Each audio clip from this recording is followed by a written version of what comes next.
आज जो हम लोग डिस्कस करने जा रहे हैं वह करेंगे डिक्री के बारे में, राइट। अब डिक्री होता क्या है? डिक्री शब्द को अगर हम देखें और बेयर एक्ट के शब्दों को अगर देखें, इसकी परिभाषा को देखें, डेफिनेशन को देखें, सब लोग बेयर एक्ट जरूर परचेज कर लेना, ले लेना सीपीसी का। अब सेक्शन 2 क्लॉज 2 में जब आप बेयर एक्ट को पढ़ोगे तो इसके इसेंशियल एलिमेंट्स जो निकल के आते हैं, अब हर एक चीज का ध्यान देना। अब यहां पर कीवर्ड होता है, कीवर्ड मतलब अगर आप पढ़ोगे परिभाषा तो हो सकता है कि डेफिनेशन समझने में थोड़ी बहुत प्रॉब्लम, लेकिन कीवर्ड को अगर हम समझेंगे, कीवर्ड मतलब मेन मेन वर्ड को अगर हम समझेंगे, जिसको इसेंशियल के तौर पे भी हम कह सकते हैं, तो फिर उन चीजों को समझना आसान हो जाएगा। तो यहाँ पे जो डेफिनेशन दिया गया है उसी डेफिनेशन से मेन मेन वर्ड्स को मैं लिखूंगा और उस हर एक वर्ड को समझने की कोशिश करेंगे, हर एक वर्ड को ब्रेक करके समझेंगे। जब आप देखोगे डिक्री शब्द की परिभाषा तो कहता है कि डिक्री से ऐसे न्याय निर्णयन की, तो फर्स्ट पॉइंट क्या है? न्याय निर्णयन की प्रारूपिक अभिव्यक्ति है। तो सेकेंड पॉइंट प्रारूपिक अभिव्यक्ति, जो कि वाद में के, तो तीसरा पॉइंट वाद में के, चौथा पॉइंट सभी या किन्हीं विवादग्रस्त विषयों के संबंध में। तो वाद में के क्या कहता है? सभी या किन्हीं विवादग्रस्त विषय, विवादग्रस्त विषय, विषयों के संबंध में क्या करता है? तो आप देखते हो कि पक्षकारों के अधिकारों का, पक्षकारों के अधिकारों का निश्चयात्मक निर्धारण, निश्चयात्मक निर्धारण। ये जब आप स्टार्टिंग के 3 लाइंस पढ़ोगे डिक्री की परिभाषा, तो उसमें से 5 चीजें निकल के आई। आगे भी कहता है प्रारंभिक या अंतिम हो सकेगा, उस पे हम बाद में आएंगे, पहले हम डिक्री को समझेंगे। अब इसको समझते हैं, ठीक है।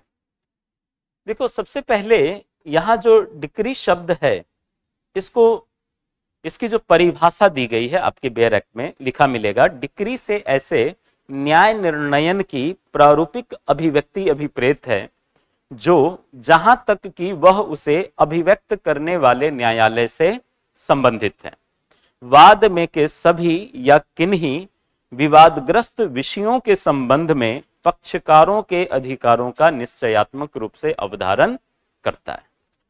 तो स्टार्टिंग के केवल 3 लाइंस को हमने लिया, आगे भी परिभाषा में है कि प्रारंभिक अंतिम हो सकेगी, वाद पत्र का नामंजूर किया जाना, धारा 144 के भीतर के किसी प्रश्न का निर्धारण, तो उस पर हम बाद में आएंगे।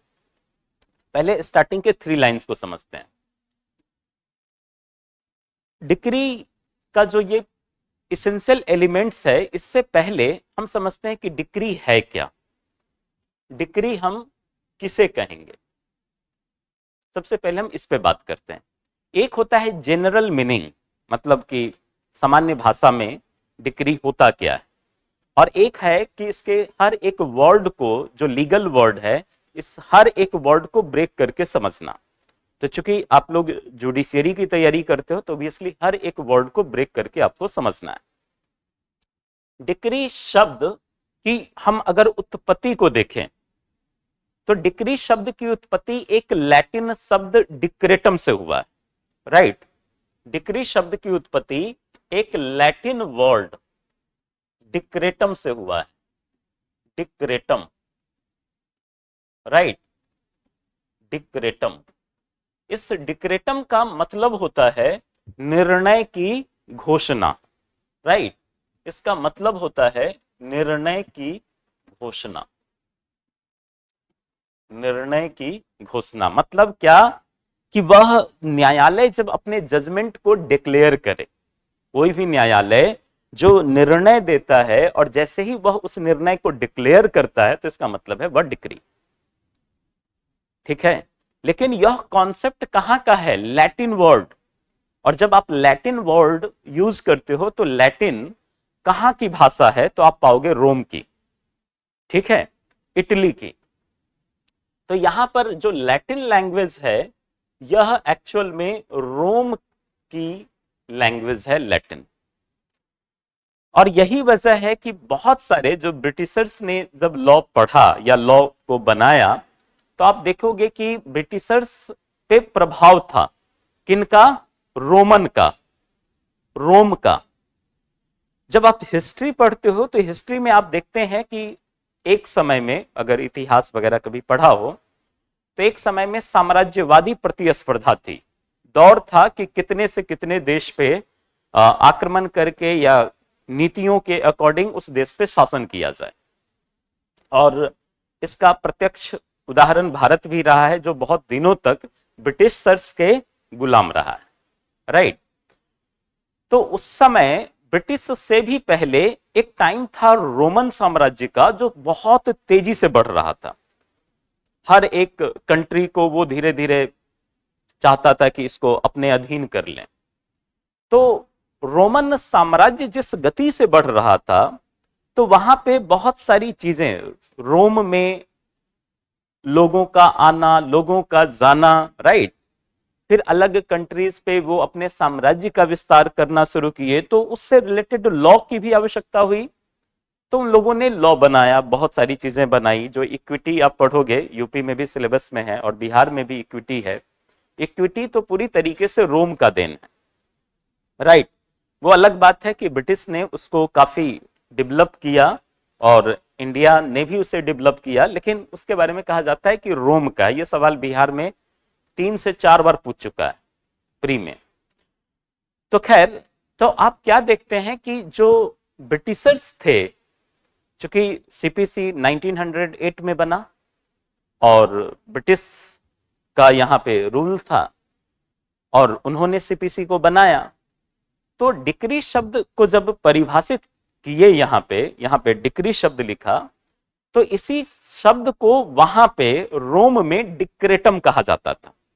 वहां का न्यायालय जब दो पक्षों के बीच किसी डिस्प्यूट को देखते थे और देखने के पश्चात जब निर्णय देता था रोम का कोर्ट, तो वहां पे कहता था डिक्रेटम, राइट।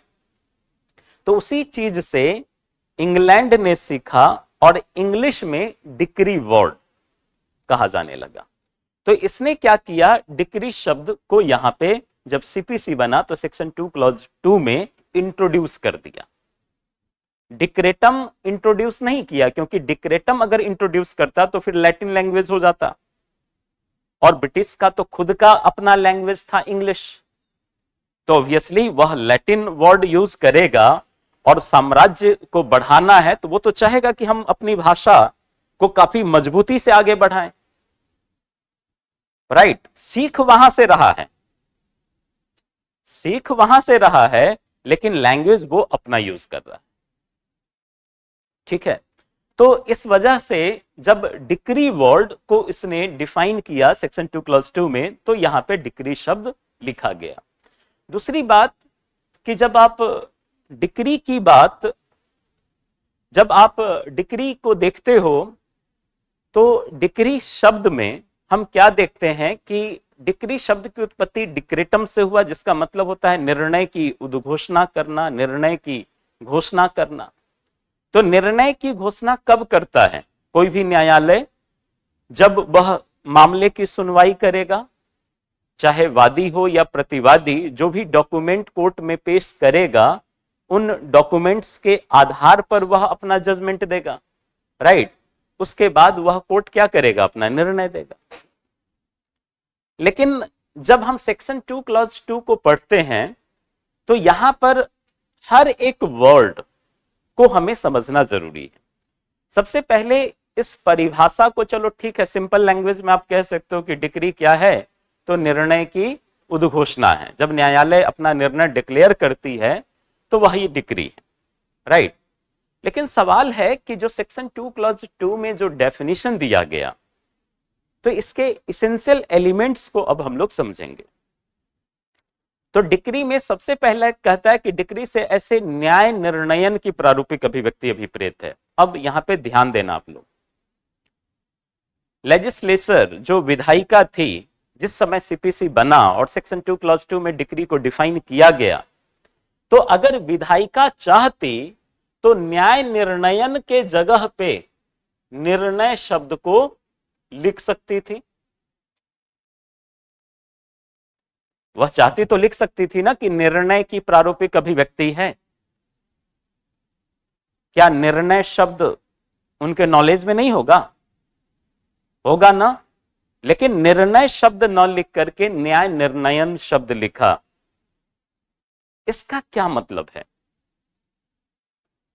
जब कानून बन रहा था तो वो लिख सकते थे कि डिक्री से ऐसे निर्णय की औपचारिक अभिव्यक्ति है, लेकिन निर्णय शब्द न लिख करके न्याय निर्णयन शब्द विधायिका ने लिखा, तो इसका मतलब है कि निर्णय और न्याय निर्णयन में अंतर है। समझ में आ रही बात? इंग्लिश में भी जब आप देखोगे तो वहां पे जजमेंट वर्ड यूज कर सकता था, लेकिन जजमेंट वर्ड यूज न करके एडजुडिकेशन वर्ड यूज किया है। तो जजमेंट और एडजुडिकेशन में अंतर है। अब क्या अंतर है ये समझना। चूंकि विधायिका ने एडजुडिकेशन वर्ड यूज किया, न्याय निर्णयन शब्द यूज किया, तो न्याय निर्णयन हम बोलते हैं जहां पर सिविल न्यायालय कोई निर्णय दे। हर एक निर्णय डिक्री नहीं होगी, हर निर्णय डिक्री नहीं है। निर्णय डिक्री तभी होगा जब सिविल न्यायालय ने निर्णय दिया हो। तो इसका क्या मतलब हुआ कि न्याय निर्णयन का मतलब यहां पर सिविल न्यायालय के द्वारा दिए गए निर्णय से है, सिविल न्यायालय के द्वारा दिए गए निर्णय से है, राइट।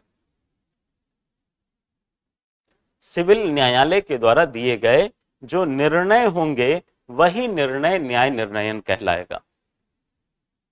अगर निर्णय शब्द लिखता तो आज के डेट में काफी कंफ्यूजन होता। मामले को आप आर्बिट्रेटर के पास भी ले जाते हो, दो पक्षों के बीच अगर किसी प्रकार का डिस्प्यूट है तो वह अपने डिस्प्यूट के लिए आर्बिट्रेटर के पास भी जाते हैं, माध्यस्थ के पास। आर्बिट्रेशन एंड कॉन्सिलेशन एक्ट 1996 बना हुआ है। वह माध्यस्थ भी दो पक्षों को सुनता है और अपना निर्णय देता है। लेकिन आर्बिट्रेशन एंड कॉन्सिलेशन एक्ट क्या कहता है कि अगर माध्यस्थ निर्णय देगा तो वह पंचाट होगा, अवार्ड होगा, राइट, डिक्री नहीं होगा। और आर्बिट्रेटर सिविल न्यायालय की श्रेणी में आता भी नहीं है। समझ में आ रही बात? गांव में आपने देखा होगा प्रॉपर्टी का डिस्प्यूट होते हुए, देखा है ना? अपना ना देखा हो, किसी दूसरे का ही, या सुना ही होगा, ठीक है।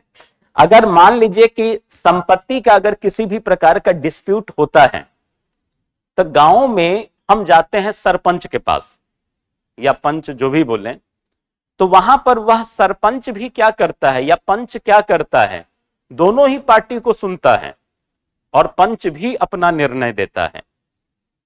समझ में आ रही बात? लेकिन पंच का निर्णय डिक्री तो नहीं है ना। अगर यहां पर निर्णय शब्द लिख दिया जाता तो काफी कंफ्यूजन हो जाता। पंच के निर्णय को भी आप डिक्री मानते, आर्बिट्रेटर के द्वारा दिए गए निर्णय को भी डिक्री मानते, लेकिन पंच सिविल न्यायालय की श्रेणी में आता है? नहीं आता। अगर पंच सिविल न्यायालय की श्रेणी में आता तो फिर आप लोग यहां क्यों बैठते? गांव में सरपंच का इलेक्शन फाइट करते, जीत जाते, हो गए जज, राइट। तो इसका क्या मतलब है कि यहां पर कहीं ना कहीं विधायिका को यह क्लियर थी कि पहले ही हम न्याय निर्णयन शब्द लिख देते हैं, क्योंकि निर्णय शब्द लिखेंगे तो कल होकर के कन्फ्लिक्शन क्रिएट होगा, राइट। तो इस वजह से जब डिक्री शब्द को डिफाइन किया गया तो यहां पर क्या लिखा? डिक्री से ऐसे न्याय निर्णयन की, मतलब डिक्री हम तभी मानेंगे जब सिविल न्यायालय ने कोई निर्णय दिया हो। गांव के पंच ने निर्णय दिया, डिक्री नहीं है। निर्णय तो है, अब यह भी मत कहना कि उनका निर्णय निर्णय नहीं है, निर्णय तो है, राइट, लेकिन वह निर्णय डिक्री नहीं है। आर्बिट्रेटर ने जो निर्णय दिया, मध्यस्थ ने जो निर्णय दिया, निर्णय तो है, लेकिन वह निर्णय डिक्री नहीं। समझ में आ रही बात? तो यहां आप क्या देखते हो, एक न्याय निर्णयन, मतलब सिविल न्यायालय के द्वारा दिया गया निर्णय।